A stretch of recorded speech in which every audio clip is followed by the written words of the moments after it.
നമസ്കാരം, ഞാൻ ലക്ഷ്മി കാണത്ത്.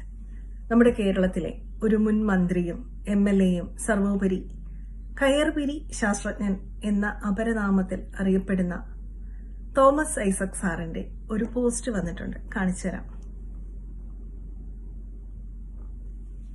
പോസ്റ്റ് ഇങ്ങനെയാണ്: നന്ദഗോവിന്ദം ഭജൻസ് ക്ഷേത്രത്തിൽ ക്രിസ്തീയ ഭക്തിഗാനം ആലപിച്ചത് സംഘപരിവാറിന് സഹിക്കുന്നില്ല. വർഗീയ ചേരിതിരിവ് സൃഷ്ടിക്കാനായി ആസൂത്രിതമായിട്ടുള്ള ശ്രമമാണ് അവർ നടത്തുന്നത്.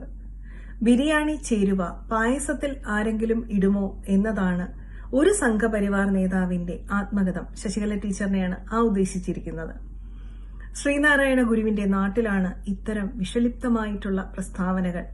KPSCയുടെ നാടകങ്ങളും സാംബശിവന്റെ പ്രസംഗങ്ങളും കഥാപ്രസംഗങ്ങളുമെല്ലാം കൊണ്ടാടിക്കൊണ്ടിരുന്ന ക്ഷേത്രോത്സവങ്ങളിൽ ഇന്നിപ്പോൾ അലോഷി ഒരു വിപ്ലവഗാനം പാടിയാൽ കോടതിയിൽ പോലും എതിർ പരാമർശം ഉണ്ടാക്കുന്ന അവസ്ഥയാണെന്ന് ആണ് പരിദേവനം.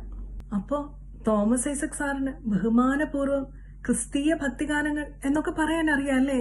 കുറച്ചു നാളുകൾക്ക് മുമ്പ് സാറിന്റെ പ്രസ്ഥാനക്കാരെ നമ്മുടെ ശബരിമല അയ്യപ്പസ്വാമിയുടെ ആചാര ലംഘനത്തിന് വേണ്ടി യുവതികളെ സന്നിധാനത്ത് കയറ്റാനും അതുപോലെ വനിതാ മതിൽ കെട്ടാനും ഒക്കെ ആഹ്വാനം ചെയ്തപ്പോൾ കുറച്ച് അയ്യപ്പ ഭക്തര് പ്രതിഷേധമായിട്ട് ആർക്ക് ശല്യമില്ലാതെ നാമജപ ഘോഷയാത്ര നടത്തിയിരുന്നു.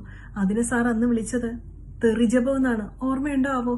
തോമസ് ഐസക് സാറെ, അമ്പലത്തിലെ ഭജനയ്ക്ക് ക്രിസ്തീയ ഭക്തിഗാനം പാടില്ല എന്ന് പറയുന്ന സംഘപരിവാറുകാരുടെ വർഗീയ ചേരിതിരിവ് അവസാനിപ്പിക്കാൻ സാർ മുൻകൈയെടുക്കണം. സാർ എല്ലാ പള്ളികളിലും ശ്രീകൃഷ്ണ ഭഗവാന്റെ ഭക്തിഗാനം വെച്ചിട്ട് വേണം ഇതിന് മറുപടി കൊടുക്കാൻ. ഹിന്ദുക്കൾക്ക് പോലും ഞങ്ങളുടെ മാർഗത്തിലെത്താതെ രക്ഷയില്ല എന്ന് പറയുന്ന ഏകരക്ഷക്കാർക്ക് അത് പറ്റൂലല്ലോ അല്ലേ? തോമസ് ഐസക് സാറ് ശ്രീനാരായണ ഗുരുദേവ ഭക്തനാണോ?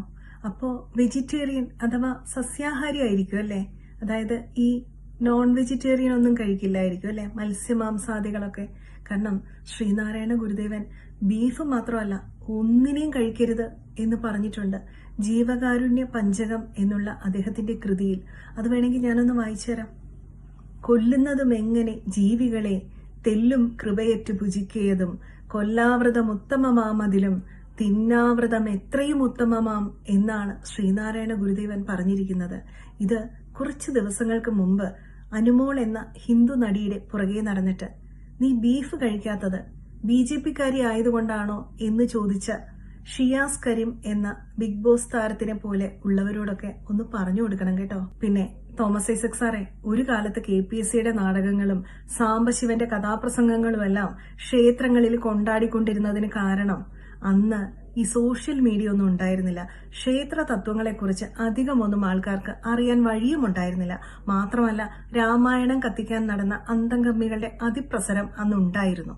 തോമസ് ഐസക് സാറിന്റെ അടുത്ത പ്രശ്നം അലോഷിമാര് പോയി അമ്പലത്തിൽ ഒരു വിപ്ലവഗാനം പാടിയാൽ കോടതിയിൽ പോലും എതിർ പരാമർശം ഉണ്ടാകുന്ന കാലമാണ് എന്നാണ്. സാറേ, ഈ അലോഷിമാർക്ക് അമ്പലത്തിൽ തന്നെ വിപ്ലവഗാനം പാടണമെന്ന് എന്താ ഇത്ര നിർബന്ധം? പള്ളികളിൽ പോയി പാടിക്കൂടെ? അല്ലെങ്കിൽ സാറിന്റെ പാർട്ടി ഓഫീസിലെ അവിടെ പോയി പാടിയാ പോരെ?